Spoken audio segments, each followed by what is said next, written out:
पिछले 30 दिन में महाराष्ट्र में ऐसी उथल पुथल हो रही है और इतने रोज नए खुलासे हो रहे हैं कि उसका ट्रैक रखना भी मुश्किल हो रहा है। एक बात साफ हो गई कि ये महाविकास आघाड़ी कहते हैं, MVA, लेकिन अब साबित हो गया कि ये महावसूली आघाड़ी है, MVA। और इनका कॉमन मिनिमम प्रोग्राम क्या है? CMP is collect money through police. Police के द्वारा पैसे इकट्ठा करो, लूटो और वसूली करो। यही ये महाराष्ट्र सरकार का एकमात्र कार्यक्रम चल रहा है और इसीलिए सब दल इकट्ठा है। पिछले 30 दिनों में क्या क्या हुआ सामने हमारे? पहले तो 2 साल पहले वाजे को, 2-3 साल पहले वाजे को रीइंस्टेट किया और फडणवीस जी ने कहा कि ठाकरे जी का आग्रह था और परमवीर ने उसको रीइंस्टेट किया। दुनिया में सब प्रकार लोगों ने देखे, लेकिन पुलिस ही बम रखती है ये कभी नहीं देखा। ये भी मुंबई ने देखा कि पुलिस ही गाड़ी जिसकी चोरी हुई ऐसी कंप्लेंट है वो ले जाते, उसी में बम रखते। तो पुलिस को बम रखते पहली दफा देखा। फिर जिसकी गाड़ी थी उसकी हत्या होती है। हत्या किस इरादे से हुई वो तो अब सामने आएगा। फिर बीच में परमवीर सिंह की चिट्ठी आती है, फिर एक जज की कमेटी नियुक्त होती है, रश्मि शुक्ला का रिपोर्ट आता है, फिर CBI जांच शुरू होती है, अनिल देशमुख का इस्तीफा होता है, NIA की इंक्वायरी चली रही है, वाजे की गाड़ियां और कलाकारियां रोज नए खुलासे हो रहे हैं और अब वाजे का पत्र आ गया। पहले मैं ये जरा समझाना चाहता हूं कि वाजे और शिवसेना का रिश्ता क्या है। जरा आप दिखाइए।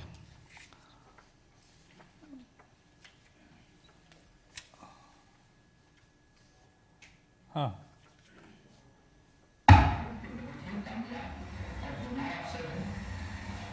इन्वेस्टिगेशन करने में बहुत ही होशियार अधिकारी है।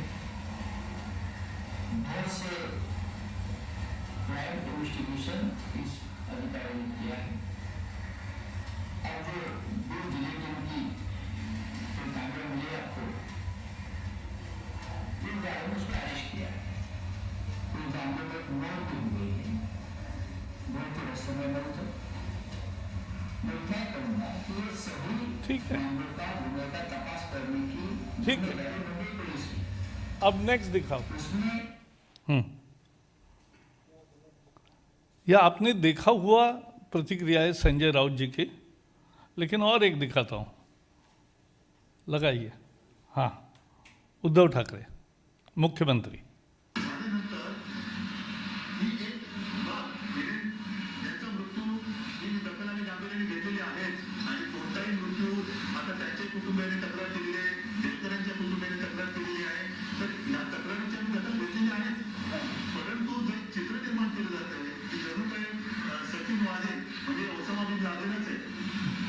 बस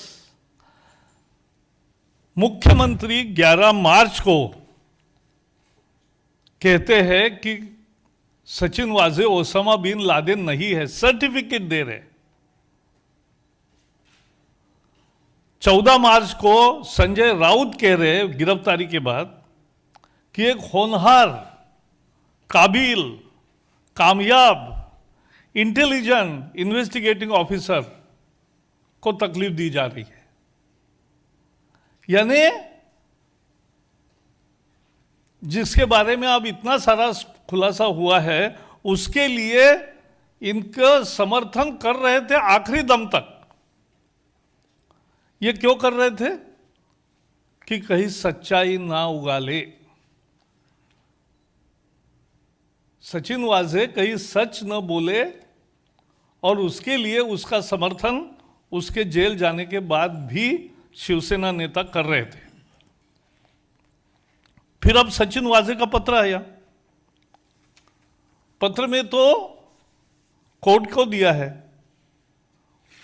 और उसमें तो जो आरोप लगे हैं वो बहुत ही संगीन है। महाराष्ट्र के गृह मंत्री के बारे में उसमें लिखा है कि 1650 बार और रेस्टोरेंट से 3-3, साढ़े 3-3 लाख रुपए वसूल करने का उन्होंने उनको बताया। वाजे को रीइंस्टेट करने के लिए, रीइंस्टेट को निकालने वाले थे, तो निकालने नहीं चाहिए, न निकाले, इसके लिए 2 करोड़ रुपए मांगे। अनिल परब के बारे में उसमें लिखा है कि जुलाई अगस्त 2020 में उन्होंने अपने बंगले पर बुलाया, और मुंबई में एक बड़ी स्कीम चल रही है भिंडी बाजार में रीडेवलपमेंट की। तो रीडेवलपमेंट के स्कीम के ट्रस्टियों की एक कंप्लेंट थी, तो उनको बुलाओ बोले, और कंप्लेंट का निमित्त से 50 करोड़ उनसे मांगो। वसूली के सिवा कुछ है ही नहीं उसमें। जनवरी 21 में बुलाया। उन्होंने कहा मुंबई कॉरपोरेशन के जो कॉन्ट्रैक्टर है, जिनके खिलाफ कंप्लेंट है, ऐसे 50 कॉन्ट्रैक्टर है, उनको बोलो कि या तो कार्रवाई बहुत आगे जाएगी, नहीं तो 2-2 करोड़ रुपए दे दो, तो 100 करोड़। और इलीगल गुटखा, अगर इलीगल ट्रेड कोई भी चलता है तो उसको पकड़ना राज्य सरकार का काम होता है, लेकिन ये पकड़ने की बात नहीं कर रहे हैं। कह रहे हैं कि उनको बुलाओ और उनसे 100 करोड़ ले लो। यानी यही हिसाब 250 करोड़ का लग गया। तो ये पूरी लूट चल रही थी। लेकिन जैसे ही अनिल परब पर आरोप किया, तब अब एकदम संजय राउत की प्रतिक्रिया बदली। उद्धव ठाकरे चुप हो गए, और अब ये समझने आया कि ये सच्चाई अगर उगालेगा तो उसके लिए अब उसकी भर्त्सना का भी, या उसके खिलाफ आज स्टेटमेंट एक छोटा दिया है। So Shiv Sena and this government needs to answer many questions कि आपका कॉमन मिनिमम प्रोग्राम क्या है, लूट के सिवाय आपके यहां क्या चल रहा है, और इस लूट के लिए अगर आप सत्ता में आए हैं तो जनता को भी अपनी ताकत दिखानी पड़ती है। आप समझ लीजिए, यह अलायंस चुनाव में जीतकर नहीं आया है। चुनाव में तो भारतीय जनता पार्टी और शिवसेना अलायंस थी। शिवसेना के सभी उम्मीदवार मोदी जी का फोटो लगाकर चुन के आए, और बाद में वोटर से गद्दारी करते हुए वो मोदी विरोधकों से जाकर मिले। तो इसलिए इनको चुनाव में लोगों ने जिताया नहीं है। 2 पराजित पार्टियों के साथ हमारे साथ जो लड़ रहे थे, साथ में हमारे लड़ रहे थे, वो वहां जाकर मिले। ये महाराष्ट्र ने कभी नहीं देखी ऐसी गद्दारी हुई, क्योंकि इनका कार्यक्रम ही एक था, लूट करो। और इस लूट के लिए ये सब चल रहा है, यह हमें समझना चाहिए। और इसलिए मैं मांग करता हूं कि महाराष्ट्र की सरकार को अब सत्ता में रहने का जरा भी अधिकार नहीं है। उनको तुरंत इस्तीफा देना चाहिए। और क्या दिखाएंगे दिन? रोज इतनी सारी बातें सामने आ रही है, वाजे रीइंस्टेट होता है, पुलिस ही बम रखती है, हिरेन की हत्या होती है, वाजे का समर्थन करते हैं मुख्यमंत्री, परमवीर सिंह की चिट्ठी आती है, जज की कमेटी होती है, रश्मि शुक्ला की रिपोर्ट आती है, सीबीआई की जांच होती है, अनिल देशमुख का इस्तीफा होता है, एनआईए की जांच चल रही है, वाजे की गाड़ियां और कलाकारियां रोज नए खुलासे हो रहे हैं, और अब वाजे का पत्र आया कोर्ट को दिया हुआ। उससे ये इस अलायंस का चरित्र सामने आया कि ये क्या है अलायंस, और इसलिए इनको सत्ता में रहने का बिल्कुल भी अधिकार नहीं है। उनको इस्तीफा देना चाहिए, क्योंकि ये जो उनका रूप इस पत्र के द्वारा दिखा, कितना फैल गया भ्रष्टाचार, इतना फैला हुआ भ्रष्टाचार शायद ही किसी राज्य ने देखा होगा, इतना भयंकर।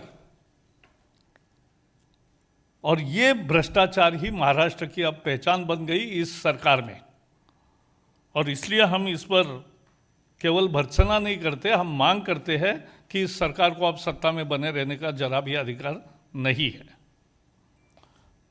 मेरे तरफ से इतना ही है। इस पर कुछ पहले सवाल है तो जरूर पूछिए। Any questions? मराठी में जिनको मराठी चाहिए तो मैं 1-2 मिनिट में संक्षेप में बताऊंगा। महाराष्ट्राच्या अब्रूची पुरती लक्तर निघाली। गेल्या महिन्या 2 महिन्यामध्ये महाराष्ट्रामध्ये जे घडलं ते अतर्क्य होतं। पहिल्यांदा वाजे रिइन्स्टेट झाले, तिथपासून या कथेची सुरुवात होते। पण पोलीस बॉम्बचा तपास करतात, बॉम्ब ठेवतात, हे पहिल्यांदाच पाहिलं जगातलं उदाहरण आहे, मला वाटतं पहिलंच असेल। हिरेन मनसुखची हत्या होते, ज्याची गाडी होती।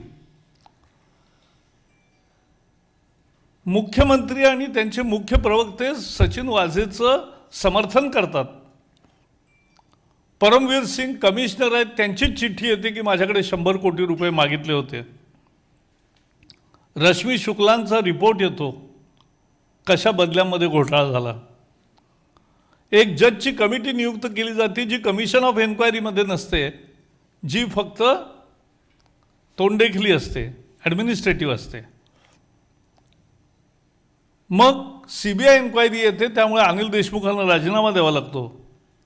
एनआयएची चौकशी रोज प्रगती करते, रोज वाझेंचे नवे नवे पराक्रम लक्षात येत आहेत। आणि आता वाझेंनी एनआयए कोर्टाला दिलेले पत्र आहे, हा तर एक अर्थाने बॉम्ब आहे, कारण याच्यामध्ये त्यांनी 250 कोटी रुपयाच्या भ्रष्टाचाराचं तारीख, महिना, ठिकाण सगळ्या सहित वर्णन केलं की देशमुखांनी त्यांना काढू नये म्हणून 2 कोटी रुपये कसे मागितले। 1650 बारमधून प्रत्येकी 3-3, 3.5 लाख रुपये गोळा करण्याचं म्हणजे परमवीर सिंगांच्या चिठ्ठीचं एका अर्थाने यातही एक आणखी समर्थन त्याचं मिळालं आहे। अनिल परब यांनी कसं पहिलं भेंडी बाजार रिडेव्हलपमेंटवाल्यांकडून 50 कोटी मागा, कॉन्ट्रॅक्टर्सकडून 50 कॉन्ट्रॅक्टरकडून 100 कोटी मागा, आणि गुटखा इलिगल ट्रेड चालतो त्यांच्याकडून कसे 100 कोटी मागा, अशा स्वरूपाचं सगळं सांगितलं। असं त्या पत्रामध्ये लिहिलं आहे। हे पत्र गंभीर आहे, आणि म्हणून एकूण महाराष्ट्राची लक्तर निघाली हे त्यातलं सत्य आहे। ही महाविकास आघाडी नसून महावलसुली आघाडी आहे, आणि यांचा common minimum programme CMP, collect money through police, असा आहे। हेच या गेल्या 2 महिन्यातल्या घटनांतून दिसतं, आणि म्हणून महाराष्ट्राच्या सरकारला आता सत्तेवर राहण्याचा जरासुद्धा अधिकार नाही, कारण हे मुळात जनतेने निवडून दिलेलं सरकार नाहीच आहे। जनतेने भारतीय जनता पार्टी, शिवसेना आघाडीला बहुमत दिलं, शिवसेनेचे उमेदवार मोदींचा फोटो लावून जिंकून आले, आणि नंतर मोदी विरोधकांशी हात मिळवणी करणे, त्यांना वसुली हा त्यांचा मुख्य इंटरेस्ट होता। आणि म्हणून ही जी रूप आलेलं आहे बाहेर, हे अतिशय गंभीर आहे। महाराष्ट्राच्या सरकारने राजीनामा द्यावा अशी आम्ही मागणी करतो। हा सच्चा मुद्दा है. Any other question? हाँ बताओ.